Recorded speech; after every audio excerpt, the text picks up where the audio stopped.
If you're an international car company in China, you're not seeing the growth that you became accustomed to. For Tesla, the important thing is that they can now sell FSD in the coming months, and that is a differentiator of Tesla's technology. And this is data in, pixels in, and control plane out. So unless you have the data, you're going to have a very hard time catching Tesla in full self-driving. All that and more. So let's get to it.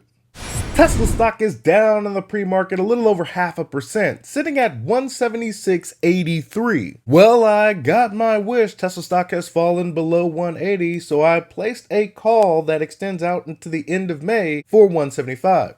That couples decently with my 180 call that I've sold. Should those shares get called away, I can just repurchase them with the 175 call. If the stock continues to break lower, below 170, 165, I'll just roll the 175 call a little bit out further into the future. This is more about the manufacturing costs than the health of the European consumer that we've been discussing throughout the morning. Yeah, I think sales have actually been sort of pretty resilient in Europe. And for BMW in particular, I think in addition to the manufacturing costs that you flagged, the weakness in China is notable. I think a 4.1% decline in the quarter for BMW in China for the main brand. I think that's something that we're seeing really sort of universally at this point, where if you're an international car company in China, you're not seeing the growth that you became accustomed to over decades. It's really tough sledding there.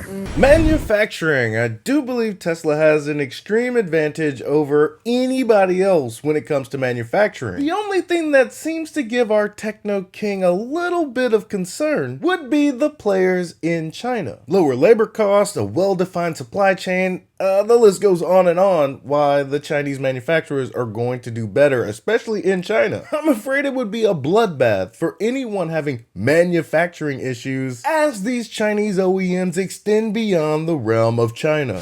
What's the story on Toyota? World's biggest car maker. They've had some challenges, a scandal, output has been reduced.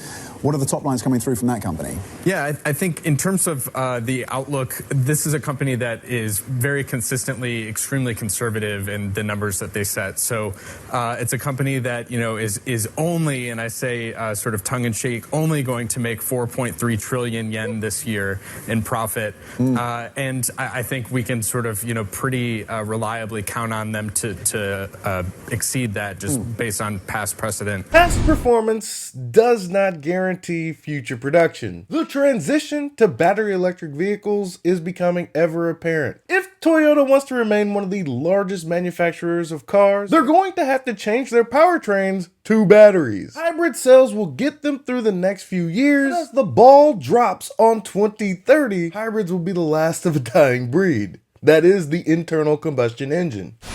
I think they're going to be fine. I think one of the things that stood out for me in their outlook is electrified vehicle sales were 37.4% of their total for this past fiscal year. They're seeing 46.4% this fiscal year. Obviously, electrified includes hybrid.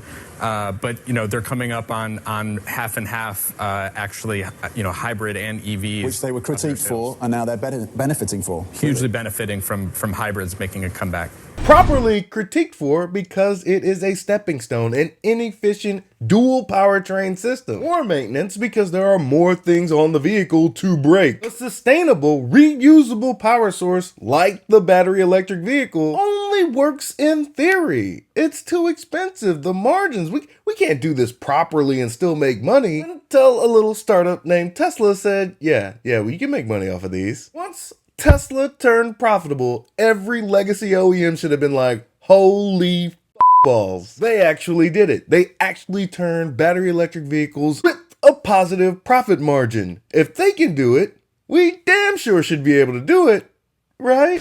Apple may be considering a partnership with Rivian, coming ahead of Rivian's results after the bell today. Then we got news out of LUCID. Shares are sliding as the company expects to spend more while keeping production at the levels that missed expectations. The weakness also weighing on shares of Tesla here. A different report out, though, on Tesla, which is also getting hit on on report here that sales in China were coming in a bit weaker than expected in April. I don't even know where to start, but let's start with Lucid, since we are seeing the biggest reaction here in shares, at least to their earnings report that was out yesterday after the bell. When you take a look at the slide that we're seeing there, what does that tell us just about overall demand for EVs? Because yes, deliveries coming in better than expected, but there's still lots of reasons to be a bit cautious here in the short term. Yeah, when you look at Lucid, so deliveries grew. And so when I look at a high-end luxury vehicle demand for Lucid's consumers, we're still seeing that many consumers still want Lucid. They're still growing, which tells me there's still plenty of demand for their vehicles. But for Lucid and for other companies that are younger startups like Rivian and so on, the big question is, can they mass manufacture vehicles at a profit? And we saw with Lucid, they're still losing about $118,000 per vehicle on a gross profit basis. God damn, that's a lot of money. Think about it. Every car you sell, you're losing $100,000. You hope that number improves. But let's just say you're not going to reach economies of scale sitting at 9,000 vehicles delivered per year. Something's going to have to give. I think the market's reacted negatively to that because they want to see closer moves towards profitability, a path to mass manufacturing profitability that they want to see from startups. Do you think that there's a path to profitability on the type of EV demand that we're seeing right now? I think for Lucid, with the high-end luxury market, there is a path to profitability, but it's a question of, can they achieve that? You know, it's going to be, it's very difficult to profitably make autos. We've seen multiple bankruptcies from EV startups that just came to the market a few years ago. And so it's on management to, try to drive down manufacturing costs, realize manufacturing scale as quickly as possible so they don't have to keep tapping the financial markets or, potentially look at going under. Not as easy as Tesla makes it look. So another big headline here in the EV space this morning, Rivian potentially maybe partnering with Apple. No real details on what exactly, if in fact we do see that partnership, what it's going to look like. But I'm curious, though, to get your perspective. If we do see Apple still interested in the EV space, what is that going to do you think, for the industry? Not a goddamn thing! Don't get me wrong, I'm a user of the iPhone, wife's got the iPad and all that other jazz. Software's incredible. But if I had to compare it to the software inside of my Tesla, I'm still choosing my software inside the Tesla. But that would be a huge upgrade for Rivian, as improving the software in Rivian vehicles might not be the grade A priority. You could pass that buck to Apple, if coordinated properly, could do wonders for Rivian's vehicles.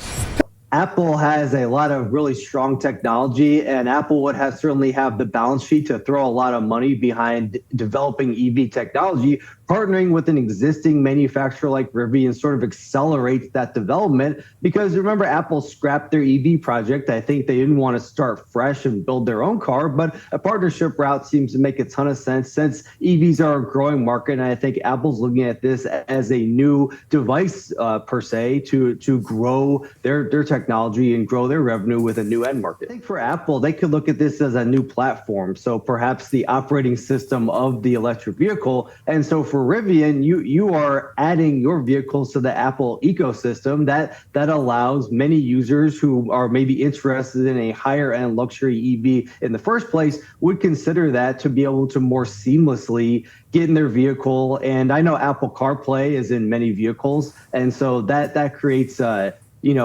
easy transition when you're getting in your vehicle. But if Apple can more seamlessly find a way to partner with Rivian, that could increase consumer demand for Rivians too. All right, Seth, and you cover Teslas. Let's talk about the headlines that were out today on Tesla. We're getting some new data, preliminary data, I should mention, from China Passenger Car Association, showing that Tesla sales in China for the month of April actually slid about 18% on a year-over-year basis. How are you looking at this from an analyst perspective? Exactly, I guess maybe is the worst not behind it then for Tesla when we're talking about demand, and especially what we're seeing out of China, which is an extremely important region here for the company? I think what we're seeing is new energy vehicles continue to grow in China. And if we assume that the report is correct, the final numbers come in, Tesla saw an April year-over-year sales decline. then it shows that the reason why Elon Musk is making larger transformational reorganizational changes at the company and why they cut prices in China towards the end of April. That combined with the trade-in subsidy that the Chinese government issued towards the end of April, I think will help Tesla to set themselves up for a better rest of the year. But, if they do have another month of declining sales, I think now we're seeing why Elon Musk is taking a lot more what might be seen as drastic steps towards, righting Tesla's employee side, trying to reduce costs and trying to reduce prices to spur vehicle growth. Zhu is back over there in his arena. It was kind of like when Michael Jordan went to go play baseball for a while. Let's just say it's good to see that Tom will be overseeing the China operations, especially in these critical times when FSD is about to be rolling out shortly. Can Tesla compete in China in the long run? When you take a look at the domestic players, much cheaper offerings than what Tesla is able to compete with. Yes, they have slashed their prices, but what is 3 to 5 years out? What does that look like then for Tesla, do you think, in the Chinese market? Well, I think for Tesla, the important thing is that they can now sell FSD in the coming months. And that is a differentiator of Tesla's technology versus many other EV producers. Ding, ding, ding, ding, ding. Tell him what he's won, Johnny. Your mother. Right. There will be many imitators of Tesla's FSD, but there will only be one. Why, you say? It's because of the proprietary data. There's a lot of vehicles out there in China collecting vast amounts of data. You feed that information into the neural nets, and lo and behold, our FSD student driver will get a level up. I think for Tesla, within China, they're not in the affordable vehicle market. So yes, there are a lot of longer range, cheaper EVs out there. And for consumers who only care about price, Tesla is likely not going to be the go-to choice in China right now. But Tesla can still compete in the high-end luxury market on a technology standpoint with FSD, and I think that can help them to drive sales over the next several years, assuming that for their entry-level luxury space where the Model 3 and the Model Y compete, that they're at a comparable price with their peers. I can't wait to see a Tesla vehicle in the Chinese market at those lower price points and see how they fare. Just remember, many consumers were willing to reach for the Model 3, way outside of their typical price range for a new vehicle. What happens when Tesla slaps a logo on something that costs around 25 grand? Let's just say a T-Rex might find it easier to make that reach.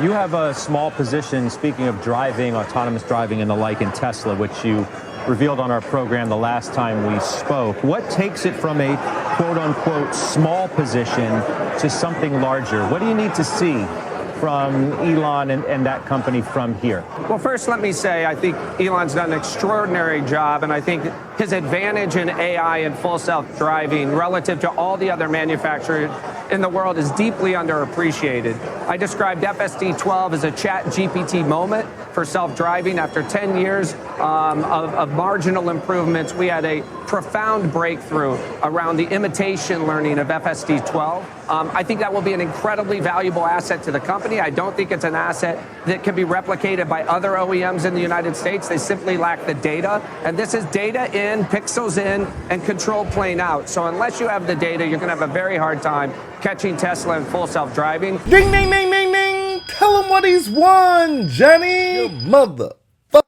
Right. Easily imitated, never duplicated. There will be party tricks all around the world, needing radar and LiDAR just to simulate what Tesla's trying to do. And when they figure out what Tesla's already figured out, that is a fool's errand, a dead end, they'll want to go the route of neural nets and vision only. But guess what? They don't have the proprietary data that Tesla has. Why is Google a verb? Oh, just Google it. That's because they have the insurmountable data of hundreds upon hundreds of millions of users using it every single day. No other company has as many vehicles and sensors on the road than Tesla, taking advantage of extreme corner cases to improve its capabilities. Good luck to anyone trying to start this mission in 2024 from scratch.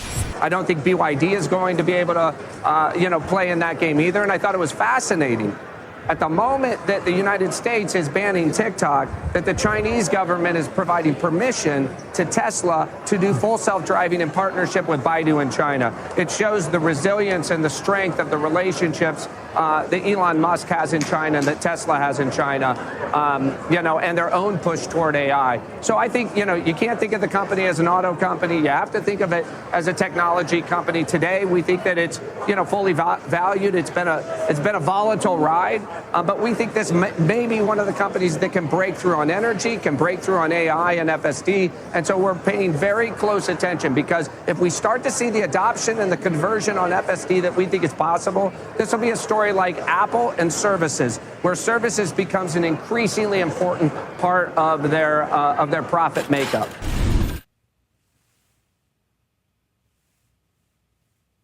In conclusion, every OEM is finding it difficult to play in China's backyard, none more so than the legacy OEMs. Don't be surprised when these companies cut their production. It will be absolutely necessary for them to time this just right. They want to continue to make their money on internal combustion engines. But the likes of these EV startups in China, BYD, and even Tesla, all of the OEMs that are making battery electric vehicles, you have to put your battery electric vehicle out there in the market to just try to get some impression from the consumers. What's working? What's not working? It would be really nice if you were profitable on any of the vehicles that you sold. I remember a time where Rivian and Lucid were losing hundreds of thousands of dollars on every vehicle they sold. But I believe Rivian has improved to somewhere a little under $40,000 per vehicle. The difference being that Rivian is selling damn near 5 times as many more vehicles, which means they are producing more, figuring out ways to cut costs, benefiting more from economies of scale. The more battery electric vehicles that you make,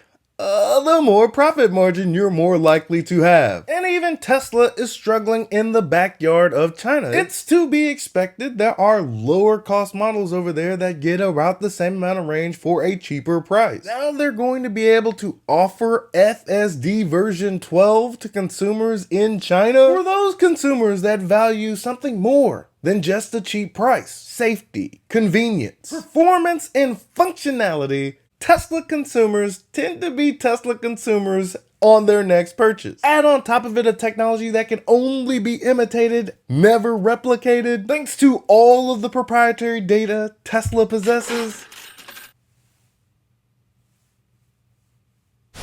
That's all I got for you today.